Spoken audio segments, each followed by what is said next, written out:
GS centre math solution YouTube channel में आप सभी का स्वागत है। आज की इस वीडियो में आज मैं आप लोगों को पढ़ाने वाला हूँ, नदी अपवाह तंत्र पढ़ाने वाला हूँ। तो चलो शुरू करते हैं नदी अपवाह तंत्र को। तो नदी अपवाह तंत्र में हमें 4 नदी अपवाह तंत्र पढ़ना है, क्योंकि छत्तीसगढ़ में जो नदी अपवाह तंत्र है वो 4 है। एक नदी अपवाह तंत्र है, यहाँ पे आप देखो, एक है महानदी है, एक है सोन नदी है, एक है नर्मदा है और एक है गोदावरी नदी है। तो इन चारों नदी अपवाह तंत्र के बारे में पढ़ेंगे। तो सबसे बड़ा जो नदी अपवाह तंत्र है वो है महानदी अपवाह तंत्र। अगर प्रतिशत में देखा जाए तो 58.48% महानदी अपवाह तंत्र के अंतर्गत आता है।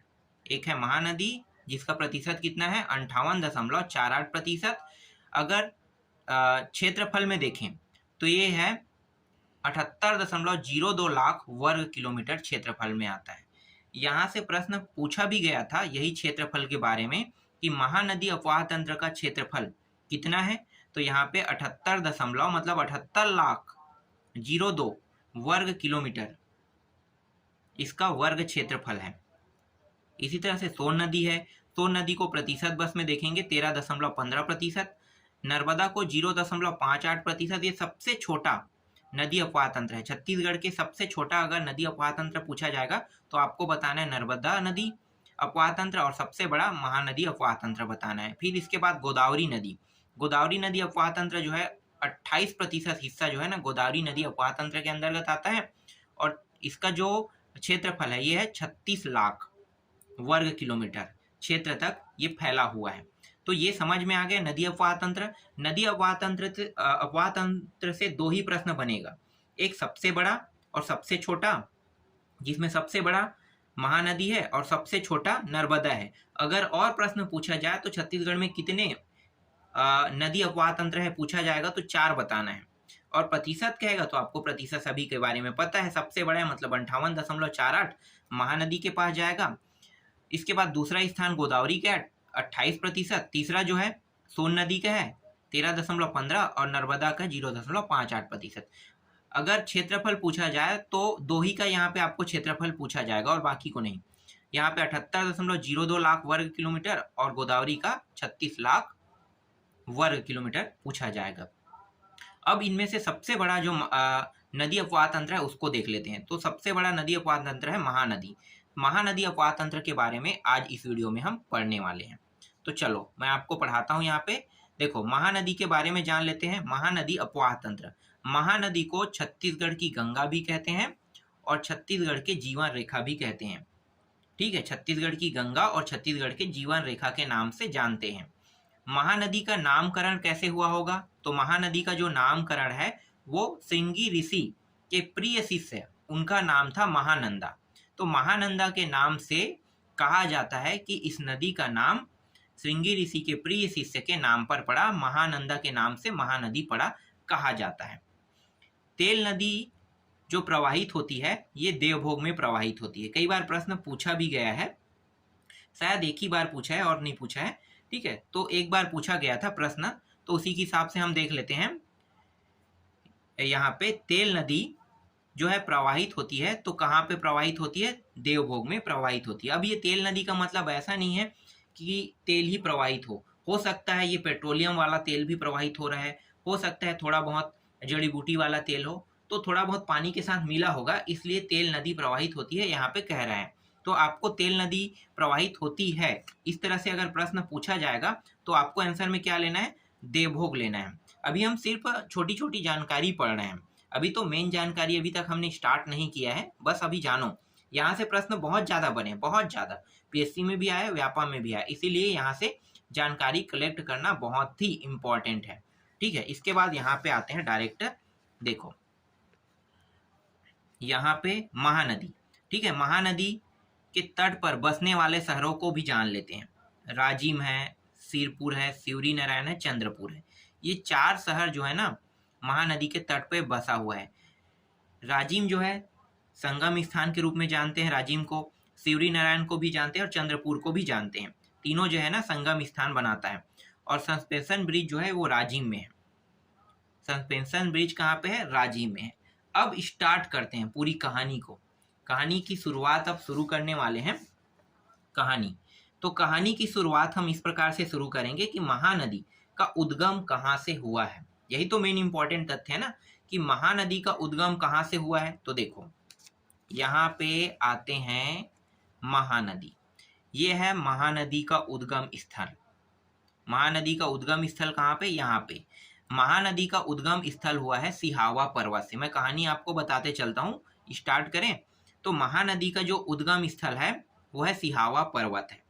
सिहावा पर्वत का प्राचीन नाम था सुक्तिमती। तो ये सुक्तिमती या कहो सिहावा पर्वत धमतरी से इसका उद्गम हुआ है।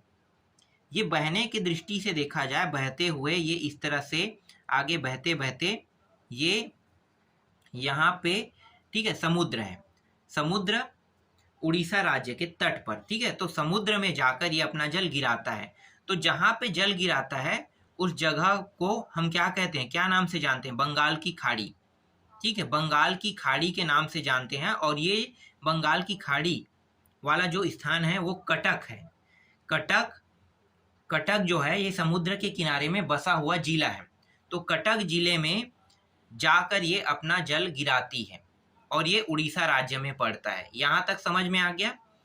इसकी कुल लंबाई अगर देखा जाए, कुल लंबाई तो 858 किलोमीटर है।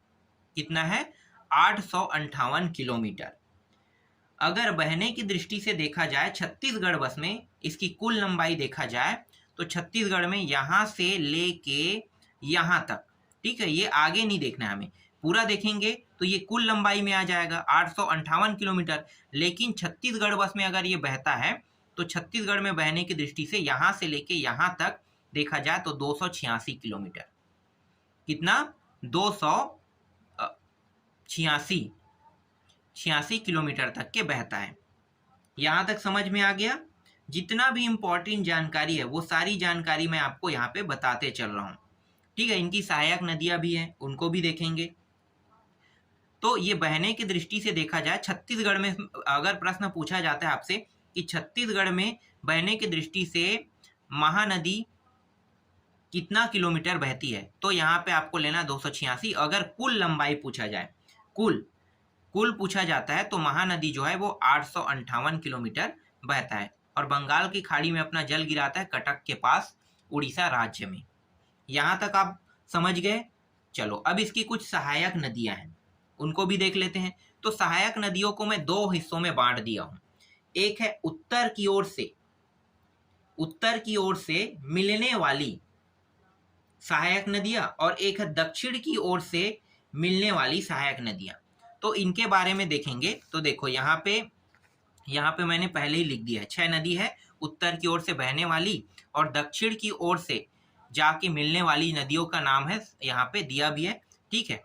ये 7 नदी है। इनका उद्गम स्थल भी हमें देखना है, सब चीज इंपॉर्टेंट है, किस जिले से हुआ है ये भी देखना है। ये सारी चीजें एग्जाम में पूछा जाता है।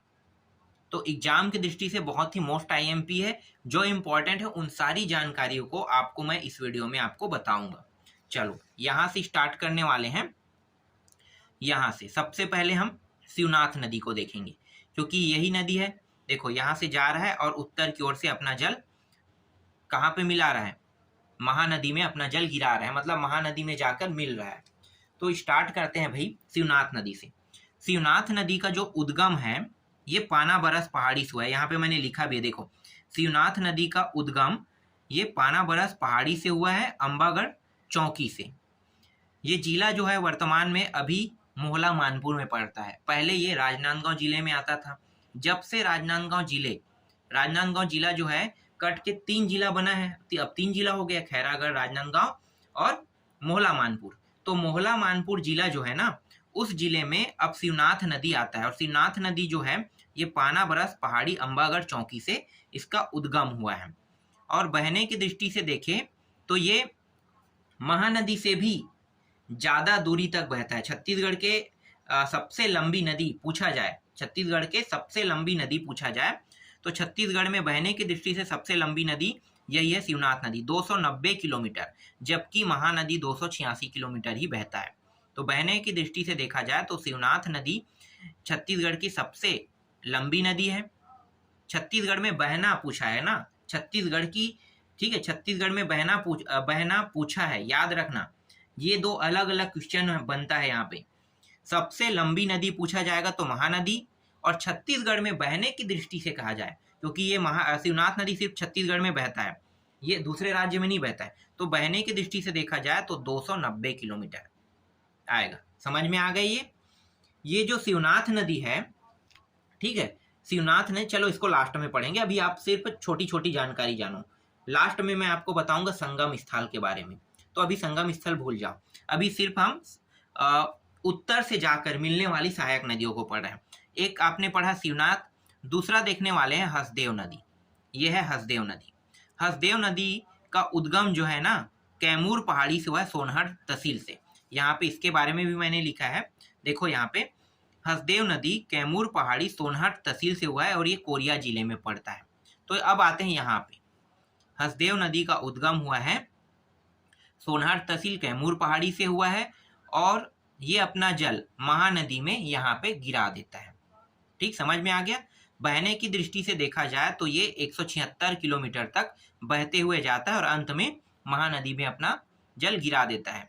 जिन जिन नदियों का बहने की दृष्टि से किलोमीटर इंपॉर्टेंट है, सिर्फ उन्हीं नदियों का किलोमीटर मैंने लिखा है, बाकी नदियों का इंपॉर्टेंट नहीं है, इसलिए उनको जानना ज़्यादा जरूरी नहीं है। तो जो इंपॉर्टेंट है उसी नदियों का हम किलोमीटर देखेंगे, बाकी का हमें देखने की आवश्यकता नहीं है। ठीक है, तो यहाँ पे हसदेव नदी जो है ये कैमूर पहाड़ी से, इसका उद्गम स्थल है कैमूर पहाड़ी सोनहट तहसील से, और ये अपना जल कहाँ पे गिराता है, महानदी में। और ये कौन से जिला से उद्गम हुआ है भाई, कोरिया जिला, नाम याद रहेगा ना, कोरिया जिला। यहाँ पे मैंने पूरा लिख दिया है, आप देख सकते हो यहाँ पे। ठीक है, सातों के बारे में यहाँ पे जिक्र किया हूं मैं। तो सातों नदी का उद्गम स्थल है और जिले का भी नाम है यहाँ पे लिखा हुआ है। चलो आगे देखते हैं। और एक और यहाँ से प्रश्न पूछा जाता है हसदेव नदी के बारे में। हसदेव नदी के बारे में प्रश्न पूछा जाता है कि यहाँ से किस चीज की प्राप्ति किया जाता है, मतलब क्या चीज मिलता है, तो कोयला मिलता है। ये पूरा ना, ये मांड नदी, ये पूरा एरिया कडप्पा चट्टान यहाँ पे पाया जाता है, और जहाँ पे कडप्पा चट्टान पाया जाता है वहां पे कोयला खदान होता है। तो कोयला खदान क्षेत्र, ये हसदेव नदी है, बोराई है, मांड नदी है, ये सभी है। ठीक है, तो ये इस तरह से आप बता सकते हैं, कई बार प्रश्न पूछा भी गया है। चलो अब बोराई नदी को देखते हैं। बोराई नदी कहाँ पे है भाई, यहाँ पे। बोराई नदी जो है ना, ये इनका जो उद्गम है ये पूर्वी पहाड़ी से हुआ है। यहाँ पे आप देख सकते हैं बोराई नदी पूर्वी पहाड़ी, जिला कौन सा है, कोरबा। तो बोराई नदी का उद्गम कोरबा जिला के पूर्वी पहाड़ी से हुआ है और अपना जल महानदी में गिराता है। ये महानदी का सहायक नदी ये भी। ठीक है, जो नदी अपना जल जिस नदी पे गिराता है वो नदी उसका क्या बन जाता है, सहायक नदी। तो बोराई नदी भी सहायक नदी हो गया। इसी तरह से एक है मांड नदी, यहाँ पे देखो मांड नदी। मांड नदी जो है इसका उद्गम स्थल देखो, मांड नदी का उद्गम स्थल है मैनपाट, और ये किस जिले में पड़ता है, सरगुजा जिले में। मांड नदी का उद्गम स्थल है मैनपाट, और मैनपाट पड़ता है सरगुजा जिले में, और ये सरगुजा जिला से अपना उद्गम स्थल है, मतलब ये सरगुजा जिला इसका उद्गम स्थल है। और मेन जो पहाड़ी जो पड़ता है वो कौन सा है, मैनपाट पहाड़ी। तो मैनपाट पहाड़ी से इसका उद्गम स्थल है, और ये बहने की दृष्टि से देखा जाए तो 155 किलोमीटर बहता है और अंत में जाकर महानदी में अपना जल गिरा देता है, याद रहेगा। फिर पांचवा देखो केलो नदी। केलो नदी के बारे में देख लेते हैं। केलो नदी का उद्गम स्थल कौन सा है, लेलुंगा पहाड़ी। ठीक है, लुडेंग पहाड़ी और लेलुंगा तहसील है। लुडेंग पहाड़ी लेलुंगा तहसील रायगढ़ जिले से इसका उद्गम स्थल है। तो यहाँ पे आप देख सकते हो केलो नदी के बारे में। केलो नदी जो है उड़ीसा राज्य में जाकर अपना जल महानदी में गिराता है। तो ऐसे भी प्रश्न बन सकता है कि कौन सा नदी अपना जल छत्तीसगढ़ में न जाकर महानदी में तो जल गिराएगा, लेकिन छत्तीसगढ़ में ही अपना जल नहीं गिराता, ये दूसरे राज्य में जाकर अपना जल महानदी में गिराता है। तो उन नदियों के नाम बताओ कहेगा, तो दो नदी है केलो और ईब नदी। ठीक है, केलो नदी और ईब नदी। अब ईब नदी के बारे में जान लेते हैं। ईब नदी जो है ये कहाँ से उद्गम है, देखो ईब नदी का उद्गम स्थल है खुर्जा पहाड़ी पंडरापाट से, जसपुर जिला से। और बहने की दृष्टि से देखा जाए तो छत्तीसगढ़ में ये 87 किलोमीटर तक के बहता है, और कुल लंबाई देखा जाए तो 202 किलोमीटर है ईब नदी, और उड़ीसा में जाकर, मतलब उड़ीसा राज्य में जाकर महानदी में अपना जल गिराता है। तो इस तरह से 6 नदियों के बारे में हमने जाना। ये 6 नदी उत्तर से जाकर अपना जल महानदी में गिराता है। तो ये 6 सहायक नदी है। पता चल गया कौन कौन सा है? शिवनाथ है, हसदेव है, बोरई है, मांड है, केलो है और ईब नदी है। इनके किलोमीटर भी लिखा हुआ है। चलो अब दक्षिण से देखते हैं।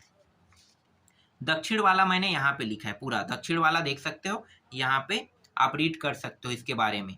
ठीक है, किस पहाड़ी से इसका उद्गम स्थल हुआ है और किस जिले में ये पड़ता है। तो ये सारी जानकारी मैंने यहाँ पे लिख दी है, क्योंकि यहाँ से प्रश्न बनते हैं।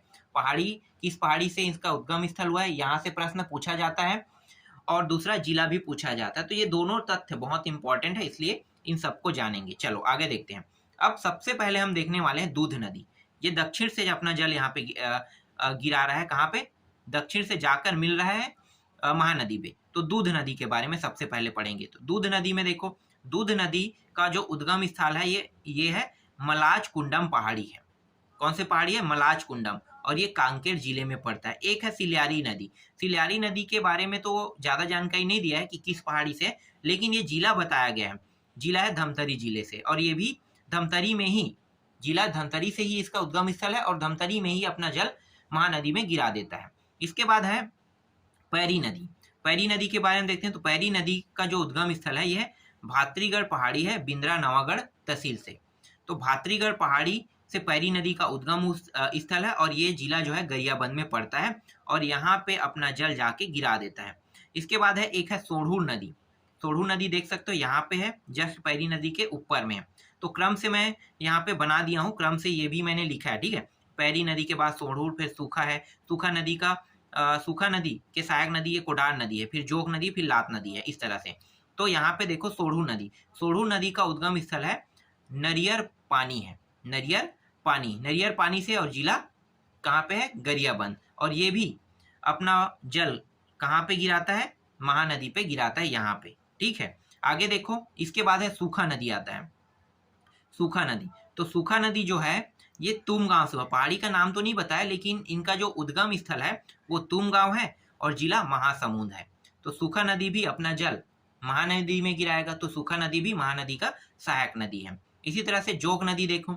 जोग नदी कहाँ पे? यहाँ पे जोग नदी, और यहाँ पे सूखा नदी का सहायक नदी है कोडार नदी। देखो, कोडार नदी अपना जल सूखा नदी में गिराता है, और सूखा नदी अपना जल कहाँ पे गिराता है? महानदी। समझ में आ रहा है? चलो आगे देखते हैं। इसके बाद है जोग नदी। जोग नदी जो है इसका जो उद्गम स्थल है वो है गौरागढ़ की पहाड़ी, पिथौरा तहसील है। गौरागढ़ की पहाड़ी पिथौरा तहसील में इसका उद्गम स्थल है, और ये जिला जो है ये महासमुंद जिला में इसका उद्गम स्थल है। ठीक, समझ गए? चलो आगे देखते हैं। इसके बाद है सातवां जो है और अंतिम है लात नदी। यहाँ पे लात नदी देख सकते हो, और लात नदी को देखो, यहाँ से यहाँ पे जाके अपना जल गिराता है ना। तो यहाँ पे लात नदी के बारे में देखो। तो लात नदी जो है ये रदन की पहाड़ी, ठीक है, लात नदी जो है ये रदन की पहाड़ी से इसका उद्गम स्थल है। सरायपाली बसना ये भी महासमुंद जिले में पड़ता है। ठीक है, आपको याद रहेगा ना, महासमुंद जिले में ये भी पड़ता है। एक बार और देख लेते हैं। ठीक है, जितनी भी मैंने पहाड़ी आपको बताया वो सब आपको याद करना है, क्योंकि यहाँ से व्यापम में भी प्रश्न पूछा गया और पीएससी में पूछा गया। स्पेशली पहाड़ी से प्रश्न पूछा ही गया है, इसीलिए पहाड़ी के बारे में आपको जानना बहुत जरूरी है। देखो, यहाँ पे दूध नदी है, सिल्यारी नदी है, पैरी नदी है, सोढ़ूर है, सूखा नदी का सहायक नदी कोडार है, फिर जोग है, लात है। इस तरह से 7 नदी है। सातों नदी के बारे में जाना, और सातों जो नदी है कौन कौन से पहाड़ी से उद्गम हुआ है ये रहा, और जिले का नाम भी यहाँ पे दिया है। तो अब अब आपको टफ तो नहीं लगेगा ना, आसान हो गया, जानना, पढ़ना, सीखना सब आसान हो गया ना। अब यहाँ पे संगम जान लेते हैं। 3 नदियों का संगम के बारे में जानेंगे। तो देखो, सबसे पहले हम यहाँ पे देखते हैं ये वाला हिस्सा, सोढ़ूर और पैरी नदी साथ में मिलते हुए यहाँ पे महानदी भी है। तो पैरी नदी, सोढ़ूर नदी और महानदी तीनों नदियों का संगम जो है ना राजिम में होता है। यहाँ पे एक जगह है, ये वाला हिस्सा राजिम। तो राजिम में 3 नदियों का संगम है। कौन कौन से प्रश्न यहाँ से भी पूछा गया है, 3 नदियों के संगम का नाम पूछा जाता है। तो राजिम में किन 3 नदियों का संगम होता है, प्रश्न आया था। तो आपको क्या बताना है? पैरी नदी, सोढ़ूर और महानदी। ये राजिम है, ठीक है। तो राजिम में तीनों नदियों का संगम है। ये वर्तमान में जिला में पड़ता है, गरियाबंद जिला में पड़ता है। इसके बाद दूसरा संगम स्थान देख लेते हैं। तो दूसरा संगम स्थान है यहाँ पे, देखो ये है सिवरी नारायण नाम का जगह, यहाँ पे पड़ता है सिवरी नारायण जगह। ये वर्तमान में जांजगीर चांपा जिले में पड़ता है। तो सिवरी नारायण जो है उसमें हमें देखना है, तो एक है शिवनाथ नदी। शिवनाथ नदी देखो यहाँ पे टच करने के बाद, महानदी को टच करने के बाद फिर से यहाँ से ऐसे आके यहाँ पे आया है, ठीक है। तो ये थोड़ी दूर में आके बाद में जाके ये जल गिरा है ना, तुरंत नहीं। हालांकि ये जल जो है यहाँ पे टच कर रहा है और यहाँ पे टच करने के बाद थोड़ा सा ऐसे गया है। तो यहाँ पे एक जगह है, यहाँ पे सिवरी नारायण। तो सिवरी नारायण में शिवनाथ नदी, जोक नदी और महानदी, ठीक है। कौन कौन से नदी? शिवनाथ नदी, महानदी और जोक नदी सिवरी नारायण में अपना जल गिराता है, याद रखना। और कौन से जिले में? जांजगीर चांपा में। दूसरा संगम हो गया महानदी का। एक और संगम है, तीसरा। 3 ही संगम स्थल है, याद रखना। एक है पैरी सोढ़ूर और महानदी है, दूसरा है शिवनाथ, जोक और महानदी है जो सिवरी नारायण में अपना जल गिराता है, और तीसरा है चंद्रपुर नाम का जगह। ये भी जांजगीर चांपा में पड़ता है, लेकिन वर्तमान में अब शक्ति जिला में आता है ये, ठीक है। जांजगीर चांपा जिला था, वर्तमान में अब ये शक्ति जिला हो गया है। तो शक्ति जिला में अब देखेंगे, तो शक्ति जिला जो है यहाँ पे चंद्रपुर नाम का एक जगह है, चंद्रपुर नाम के जगह है। तो चंद्रपुर नाम के जगह में यहाँ पे लात नदी जो है, और ये ऊपर से क्या है, मांड नदी, और ये महानदी। तो महानदी, मांड नदी और लात नदी चंद्रपुर नाम के जगह पे अपना जल, मतलब तीनों एक साथ मिलता है चंद्रपुर नाम के जगह पे। तो ये भी क्या हो गया, एक संगम स्थल हो गया। किस जिले में? शक्ति जिला में। वर्तमान में शक्ति जिला, पहले ये जांजगीर चांपा का हिस्सा हुआ करता था, लेकिन अब ये जांजगीर चांपा से कट के नया जिला बना है शक्ति जिला। तो शक्ति जिला में यहाँ पे 3 नदियों का संगम स्थल है, और 3 नदियों के संगम स्थल में, संगम स्थल का नाम है चंद्रपुर। चंद्रपुर में महानदी, ये महानदी है, फिर महानदी में अपना जल गिरा रहा है मांड नदी, और ये लात नदी, दोनों नदी अपना जल गिरा रहा है। तो इस तरह से 3 संगम स्थल है। तीनों संगम स्थल के बारे में आप लोगों को जानकारी पता चल गया। चलो एक और जानकारी यहाँ पे देख लेते हैं, जिसके बारे में मैंने आपको पहले ही बताया था, थोड़ा सा है, देख लें। मतलब ये जो महानदी है किस शहर के किनारे बसा हुआ है? तो एक है राजिम, देख लो, ये तीनों नदी का संगम स्थान है, यहाँ पे राजिम है। तो राजिम शहर महानदी के तट पर बसा हुआ है। इसी तरह से सिरपुर है, सिरपुर यहाँ पे पड़ता है, यहाँ पे है सिरपुर है। तो सिरपुर यहाँ पे पड़ता है, और सिरपुर जो है ना, ये भी महानदी के तट पर बसा है। इसके बाद देखो सिवरी नारायण, सिवरी नारायण में आते हैं। तो देखो सिवरी नारायण जो है 3 नदियों का संगम स्थल है, शिवनाथ नदी, जोग नदी और महानदी। तो यहाँ पे सिरपुर पड़ता है, सिरपुर भी शहर है। तो सिरपुर जो शहर है ये महानदी के तट पर बसा हुआ है। एक और है चंद्रपुर, चंद्रपुर भी संगम स्थल है। तो देखो चंद्रपुर के बारे में देख लेते हैं। यहाँ पे यह है चंद्रपुर, 3 नदियों का संगम स्थल है, और चंद्रपुर शहर भी नदियों के किनारे बसा हुआ है। लात नदी और महानदी और मांड नदी 3 नदियों का संगम स्थल है, याद रहेगा। अब इस तरह से आप याद रख सकते हैं इसे। चलो आगे देखते हैं। अलग अलग समय काल में महानदी को अलग अलग नामों से जाना जाता था। जैसे प्राचीन काल में कनक नंदनी, सतयुग में नीलोत्पला, द्वापर युग में चित्रोत्पला, और वर्तमान में महानदी के नाम से जाना जाता है। इसे शॉर्टकट तरीके से अगर याद रखना है ना, कई लोग इसे याद नहीं कर पाते हैं। तो प्राचीन, सतयुग, द्वापर, वर्तमान को हम कलयुग कहते हैं। प्राचीन, सतयुग, द्वापर युग और वर्तमान युग, इस तरह से अगर याद रखना है तो शॉर्टकट तरीका होता है कनिचिम। कनिचिम अगर आप याद रख लोगे तो ये, इसको आप आसानी से याद रख सकते। कनी से देखो, क से कनक नंदनी, नी से नीलोत्पला, ची से चित्रोत्पला, और म से महानदी। इस तरह से आप याद रख सकते हो। समझ में आ गया? कनिचिम आपको याद रखना है। कनिचिम का मतलब होता है क से कनक नंदनी, नी से नीलोत्पला, यहाँ पे देखो सतयुग युग में है, ची से चित्रोत्पला है, और वर्तमान में महानदी है। तो महानदी के जितने सहायक नदी हैं, और उन सहायक नदी जो है, मतलब महानदी के जो सहायक नदी है, और सहायक नदी जो है वो किस पहाड़ी से उद्गम हुआ है, किस जिले से उद्गम हुआ है, ये मैंने पूरा बता दिया। संगम स्थल बता दिया, महानदी के बारे में छोटी छोटी जितनी भी जानकारी है वो सारी जानकारी मैंने आपको इस वीडियो में बता दिया। परियोजना जो है इसका टॉपिक नहीं है, तो परियोजना को हम आगे पढ़ेंगे, ठीक है। इंपॉर्टेंट होता तो यहीं पे मैं पढ़ाता हूं उनको। परियोजना के बारे में हम आगे पढ़ेंगे। और परियोजना जो है ना नदियों पर ही बनता है, याद रखना, नदियों पर ही बनता है। तो जब मैं आपको परियोजना बताऊंगा तब ये सारी नदियां, जो नदी अभी मैं आपको बता रहा हूँ, ये सब के सब नदी आपको उस समय आपको बताऊंगा, ठीक है। तो वहीं पे परियोजनाओं के बारे में भी अच्छे से जिक्र मैं करूंगा। तो आज के इस वीडियो में महानदी अपवाह तंत्र पूरा कंप्लीट हो गया। नेक्स्ट अपवाह तंत्र, और हाँ एक चीज और है यहाँ पे, इंपॉर्टेंट चीज क्या है कि शिवनाथ नदी है, हसदेव नदी है, इनके भी सहायक नदियां हैं, तो इनको भी पढ़ना है। तो अभी महानदी अपवाह तंत्र पूरा खत्म नहीं हुआ है, क्योंकि इन दोनों का सहायक नदी जो है ना बहुत इंपॉर्टेंट, यहाँ से प्रश्न पूछा जाता है। तो इनके सहायक नदी देखेंगे, ठीक है। इंपॉर्टेंट जिन जिन का सहायक नदी है उन सभी के सहायक नदियों को भी पढ़ने वाले हैं नेक्स्ट वीडियो में।